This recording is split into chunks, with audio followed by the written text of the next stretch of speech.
지금 여러분께서는 김경래 기자의 최강 시사를 듣고 계십니다. 네, 한명숙 전 총리 정치자금법 위반 사건. 보통 이제 한명숙 사건, 한명숙 뇌물 사건 이렇게도 많이 부르죠. 이 사건이 10년 전 사건인데 얼마 전에 한만호 대표의 비망록이 뉴스타파가 입수해서 보도를 했고 KBS에서 한만호 대표의 육성 인터뷰를 공개를 했죠. 그리고 어제는 한만호 씨가 법정에서 진술을 한명숙 총리에게 돈을 주지 않았다 이렇게 진술을 바꾼 뒤에 검찰이 어떤 일을 벌였는지 이 부분에 대한 의혹 제기가 또 있었습니다. 뉴스타파 시민보 기자와 함께 얘기 나눠보겠습니다. 안녕하세요. 예, 안녕하세요. 앞에 전사를 다 다루기는 좀 그러니까 자, 예. 한만호 씨가 어떤 사람인지만 간략하게 예. 혹시 모르는 분들을 위해서 한만호 씨요? 예. 한만호 씨는 한명숙 전 총리에게 뇌물을 줬다고 검찰이 지목해서 조사를 했던 인물이고 예. 검찰 진술에서는 9억 원을 줬다라고 네. 했지만 법정에 나와서는 주지 않았다. 다 날조된 것이다. 라고 진술을 번복했던 인물입니다. 저번에 비망록 한만호 지금 말씀하신 한만호 씨가 썼다고 하는 비망록 내용을 간단하게 정리하면 뭐였죠? 그 비망록은 사실 법정에서 한만호 씨가 한 증언과 거의 일치하는 내용이었고요. 네. 나는 사실은 한명숙에게 돈을 준 게 아니라 딴 사람한테 돈을 줬다고 했는데 검찰이 이걸 묵살했다. 그리고 검찰이 한명숙에게 돈을 줬다고 진술해라라고 사실상 회유를 하고 네. 대가를 약속했다. 그래서 내가 이제 진술을 했는데 예. 하고 보니 서울시장 선거가 그렇게 되는 걸 보고 너무 양심의 가책을 느껴서 한명숙 총리가 서울시장에서 아주 아깝게 근소하게 석패를 떨어졌거든요. 하죠. 예. 그리고 언론에 허위 사실이 공표되는 것을 보고 양심의 가책을 느껴서 내가 진술 번복을 하게 되었다.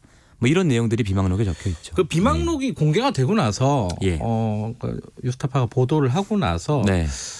이 정치권이 좀 시끄러웠어요. 네. 뭐 재조사를 해야 된다라는 게 여권 중심으로 해서 얘기가 예. 나왔고 예. 야권에서는 지금 뭐 재판에 불복하는 거냐, 네. 사법 질서를 해치는 거다, 뭐 이런 예. 비판이 나왔는데 네. 또 검찰 입장은 아니 이거 새로운 것도 아닌데 들고 나와가지고 뭐 재판이 뭐 잘 됐니 안 됐니 이렇게 예. 얘기하는 거는 부적절하다는 취지의 예. 입장이 나왔잖아요. 이게 새로운 게 아니다. 이 입장에 대해서는 어떻게 생각하십니까? 저희 입장에서는 참 당황스러운 게 네. 저희 뭐 저보다도 잘 아시겠지만 같이 했지만 네. 저희 입장에서 당황스러운 게 사실은 저희는 5편에서 하고 싶었던 얘기를 위해서 5편이 어제 나갔던 예. 거예요. 예. 그 4편까지 달려온 거고 예. 그 중에 하나가 비망록이었잖아요. 예. 근데 저희 입장에서는 중간 과정이었는데 다들 그렇게 반응을 하셔가지고 좀 당황스러웠죠. 왜냐하면 끝까지 보고 나면 할 말들이 더 많이 있을 텐데 그리고 지금 했던 말을 좀 고쳐야 될 텐데 아하. 그러니까 저희도 비망록이 법정에 제출되었다는 것을 모르고 보도한 바가 아니고 예. 저희 보도에도 분명히 그렇게 되어 있거든요. 네. 그러니까 그게 아니라 전체적인 진실을 좀 봐주시라. 이제는 그 얘기를 할 수 있겠다 싶습니다. 예. 그 얘기를 좀 해야겠는데 예. 자 어제 보도는 한만호 씨가 법정에서 진술을 바꾼 뒤에 검찰이 예. 무슨 일을 벌였는가 그렇습니다. 그거를 간략하게 좀 얘기를 예. 해보죠. 그러니까 한만호 씨가 진술 번복을 하고 나서 네. 검찰에 말하자면 비상이 걸렸겠죠. 예. 그리고 나서 검찰에서 2명의 이제 증인을 소환을 합니다. 네. 법정에. 예. 이 2명의 증인이 알고 보니 한 명은 상습 사기범, 한 명은 마약범이었고 두 사람이 같이 자기와 연관 없어 보이는 검사실에 출정을 많이 다니더라. 그 사람들이 한만호 예. 씨와 같은 구치소에서 서울구치소에서 있었던 죄수들이었죠. 그렇습니다. 그렇죠? 예. 이런 얘기까지가 저희가 그 전 4편까지 예. 해드린 얘기고 이제 어제는 그 죄수 H라는 인물이 등장하죠. 이 앞에서 나왔던 죄수 2명 김 씨와 예. 최 씨가 나와서 사실은 우리보다 이 과정을 더 잘하는 사람 한만호 씨와 더 얘기를 많이 나누고 친했던 사람이 있는데 그 사람이 바로 죄수 H라는 사람입니다. 라고 법정에서 반복적으로 얘기를 한단 말이에요. 그래서 저희가 그 죄수 H의 증언을 찾아서 들었고 네. 죄수 H의 얘기인 즉슨 본인이 그 죄수 김 씨, 최 씨와 함께 검찰에서 집단적으로 교육을 받았다. 그러니까 기존에 예. 한만호가 지금 법정에서 거짓말하고 있다 이렇게 증언을 했던 예. 그 2명의 죄수와 네. 본인까지 포함해서 3명이 예. 검찰로부터 교육을 받았다. 교육을 받다. 이걸 집체 교육이다. 예. 이렇게 얘기를 했거든요. 네. 뭐 이런 겁니다. 뭐 증언에 따르면 이게 네. 사실이라고 단정할 수는 없지만 네. 검찰이 진술서를 작성해서 PC에 이렇게 써가지고 보여주면 네. 자기들 3명이 손으로 그걸 옮겼었다. 네. 자필 진술서인 것처럼. 네. 그리고 본인 3명이 모여서 진술이 서로 안 맞는 부분을 서로 맞춰보고 네. 그걸 검찰이 맞춰주고 네. 또 같이 모여서 연습도 했다. 법정에 나가야 되니까. 연습 도사훈련 같은 거겠네요. 예, 뭐 예. 헐리우드 연기대상을 받을 만한 연습이다라고 이제 본인이 편지에 표현을 했어요. H가. 뭐 이런 일들을 쭉 하면서 준비를 했다. 법정에 나갈 준비를 했다라는 것이고 네. 그 앞에서 말씀드린 김 씨와 최 씨 2명의 증인은 결국 준비한 대로 나가서 증언을 했고 예. 본인은 안 하게 됐다. 예. 뭐 이런 얘기를 했습니다. 자, 예. 그럼 두 가지가 궁금해지겠죠, 청취자분들은. 예. 자, 이게 위증이잖아요, 사실은. 그러니까 그렇죠. 없는 사실을 증언을 하게 되는 건데 네. 이 사람 말로 따지면은 위증 교사를 검찰이 한 거고, 그렇습니다. 검사가 이제 위증을 교사한 거고, 예. 자기들은 위증을 하게 되는 건데 예. 처음에 이게 범죄잖아요, 다. 예. 아무리 죄수지만 네. 범죄를 저지르면 또 형이 늘어나는 거 아닙니까? 그렇습니다. 그러면 이 훈련이나 이런 검찰의 지시에 따르지 않아야 되는 거잖아요. 네. 왜 따를 수밖에 없었는지 그게 일단 궁금하죠. 처음에 계속 거부를 했다고 해요. 네. 검찰의 요구를. 그런데 여기서 무너졌다고 합니다. 네. 이 H의 아들, 예. 당시 한 20살 정도, 네. 그리고 조카 2명을 검찰이 소환을 한 거예요. 예. 어떤 명목으로 소환을 했냐면 H가 아들 명의로 주식을 산 게 있는데 그걸 조사하겠다면서 네. 사실 이 사건과 아무 관계가 없는 것이죠. 네. 소환을 해서 아들이 미성년자라 금융정보 제공 동의서에 서명을 해야 되니까 부모인 당신이 검찰청 소환에 응해야 된다라고 네. 설득을 했다는 겁니다. 그래서 네. 가서 보니까 검찰이 정말 아들과 조카를 부른 것을 보고 야 이렇게까지 하는구나. 그럼 내가 당장은 굽힐 수밖에 없겠다. 검찰의 요구에 따라 협조할 수밖에 없겠다라고 네. 결심을 하고 협조를 했더니 예. 아까 말씀드린 그런 과정들이 펼쳐지더라라는 게 H의 얘기입니다.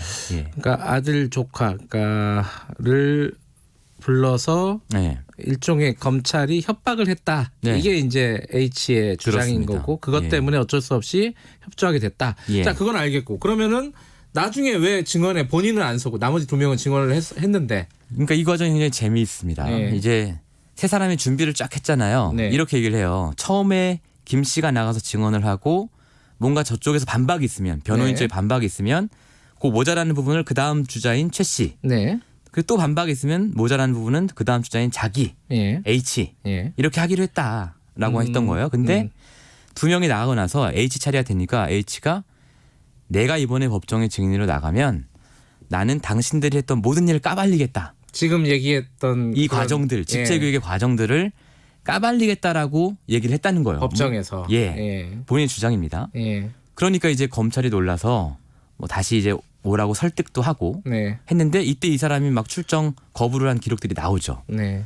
그러면서 결과적으로는 법정에 증인으로 서는 게 무산됐다라는 게 본인의 주장입니다. 자, 여기까지가 이제 보도의 내용인데 예. 검찰의 입장이 어제 나왔어요. 예. 뭐 비방록을 보도했을 때와 마찬가지로 굉장히 긴 5장이더라고요. 예. 빽빽하게. 네. 입장이 나왔는데 그 보면은 뭐 전반적으로는 보도 자체가 터무니없다라는 얘기잖아요. 그렇습니다. 예. 근데 그런 대목이 눈에 띄어요. 2명은 앞에서 네. 말씀하신 네. 김 씨와 최 씨의 진술은 굉장히 자발적이고 신뢰할 만했는데 이 H라는 사람은 예. 굉장히 허황된 얘기, 네. 황당한 얘기를 계속하고 신뢰할 수 없는 사람, 예. 뭐 징역 20년형을 받은 이런 사람이다. 네. 이 부분은 어떻게 봐야 됩니까?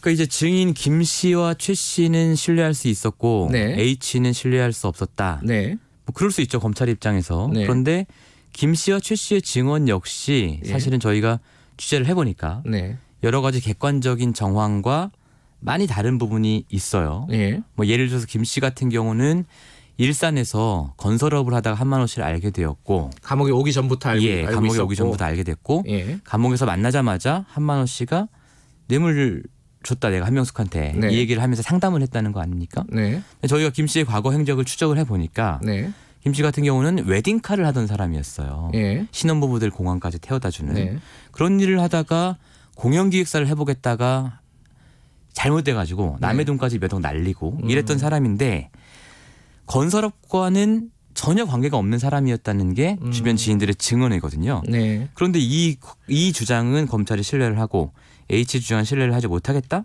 좀 말이 안 되는 것 같고요. H 같은 경우는 뭐 궁금해 하시겠지만 사실은 물론 죄수죠. 죄수지만 과거에 그래도 상장사의 대표였던 사람이거든요. 네. 자본시장법 위반으로 구속이 됐습니다만. 네. 그럼 과연 이제 검찰이 한쪽 말은 믿고 한쪽 말은 믿지 않는 근거는 무엇인가? 이런 생각이 좀 들어요. 기본 전제는 셋 다 죄수고, 그죠? 범법 행위를 저지른 사람들이고, 네. 한 사람은 상습 사기범, 예. 일종의 뭐 잡범이라고 부르는, 네. 한쪽은 마약범, 예. 그리고 또 한쪽은 뭐 횡령 배임, 자본시장법 이런 예. 건데 뭐 다 죄수입니다. 근데 누구는 신뢰하고 누구는 또 신뢰하지 못했다. 죄수들 증언 갖고 맨날 수사하잖아요. 예. 그리고 이제 궁금한 게 이제 네. 다 허위라고 검찰은 얘기를 하잖아요. 예. H는 자기는 집체교육 받았다. 예. 훈련을 검찰로부터 지시를 네. 받았다. 네. 훈련을 받았다. 뺏겼었다. 이렇게 해서 얘기를 하는데 둘 중에 둘 다 주장 아닙니까? 그죠? 네. 그러면은 보도를 하려면은 이 H의 주장을 좀 검증을 했을 거 아니에요. 예. 뭐 본인이 검증하셨잖아요. 네. 그래서 제가 얘기하기 그러니까 예. 어떤 일단 가장 중요한 기록은 출정 기록이죠. 네. 죄수 H의 출정 기록과 김 씨, 최 씨의 출정 기록. 네. 이 H의 출정 기록과 입수하기 전에 저희가 H의 얘기를 들었는데 네. 나중에 H의 출정 기록을 입수하고 보니 본인의 증언과 거의 대부분 일치했다. 이 부분이 중요한 포인트고 그리고 본인의 주장대로 자기와 아무 상관없는 특수부 검사실에 네. 그 시기에 한 20차례 출정한 기록. 그리고 그것이 아까 말씀드린 사기범 김 씨와 함께 네. 출정을 갔다. 네. 이런 것들이 일단 뒷받침을 하고 있고요. 두 번째로는 이제 H가 자기가 그 근거를 남기기 위해서 밖에서 초밥 같은 걸 사다가 검사들한테 먹였다라고 주장을 했는데 실제로 저희가 확인해 보니까 조카죠. 네. 조카가 검찰청에 출입한 기록과 그 1시간 전에 초밥 52만 5천 원치를 산 기록. 뭐 이런 것들이 확인이 된 거죠. 근데 거기에 예. 대해서 검찰이 입장을 냈잖아요. 초밥 안 먹었다. 근데 배달됐다는 건 인정을 한 거죠. 맞습니다. 배달됐다. 그러니까 검찰 입장문 3쪽을 보면 네. 우리가 김 씨, 최 씨, H를 조사한 건 맞는데 네. 한만호의 진술 번복 경위를 조사하기 위해서 3명을 따로 조사했다. 분리 조사했다라는 대목이 나와요. 그게 원칙적으로 맞죠. 예, 원래 그렇게 해야 되는 그 거죠. 증언이 오염될 수 있으니까. 그렇습니다. 예. 그런데 사쪽을 보면 네. 초밥 배달시켜서 먹은 거 맞는데 초밥 배달시킨 거 맞는데 네. 검사나 수사관은 안 먹었고 누가 먹었냐? 김 씨, 최 씨, H의 아들 조카가 먹었다는 거예요. 네. 그럼 분리조사하던 사람들을 밥 먹을 때만 야 초밥 사면 먹자 이렇게 했다는 것인지 그리고 거기에 또 한 가지가 H의 아들 네. 같이 먹었다고 했잖아요. 네. 그날 검찰청에 안 갔고요. 안 갔죠. 조카 사다 주기만 하고 나왔다고 증언을 했습니다. 네. 그러니까 이제 초밥 값이 50만 원이 넘다 보니까 이 사람 숫자를 맞춰야 되잖아요. 그래서 아마 그렇게 한 게 아닐까. 예. 조카 출입 기록을 보니까 23분이더라고요. 23분 동안 식사를 했을 수는 있죠. 뭐 네, 그렇죠. 급하게. 초밥 네. 빨리 먹고 네. 장국 마시고 나오면 되죠. 예. 자, 이게 재심이냐 재조사냐 뭐 네. 여러 가지 얘기들이 있습니다. 이게 가능한 거냐? 네. 이 부분은 상당히 좀 여러 가지 얘기들을 할 수 있을 것 같아요. 지금 네. 뭐 전문가들하고 많이 얘기를 해보셨을 네. 거니까 어떻습니까 전망이? 일단은 어제까지 그러니까 저희가 5편을 보도하기 전까지 재심은 상당히 어려운 상황이었다. 왜냐하면 한만호 비망록이 그동안 이제 이미 법정에 제출되었고 네. 그동안 한만호가 했던 주장과 크게 다르지 않기 때문에 네. 새로운 증거가 나왔다고 볼 수 없는 상황이었기 때문에 어렵다.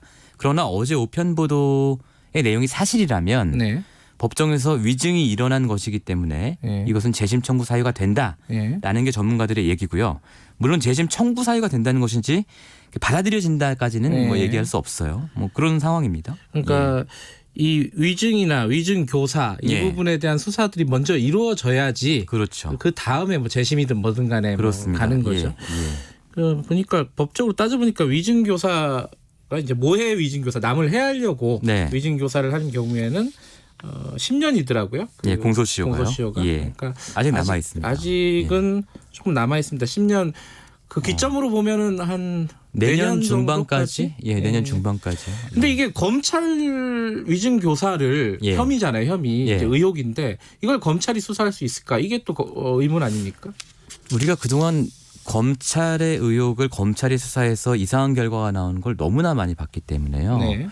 사실 이게 과연 가능할까라는 네. 생각은 들어요. 그런데 지금으로선 다른 방법이 없잖아요. 그렇다고 경찰이 검찰의 비리를 수사한다? 이것도 그동안 잘 된 적이 없어요.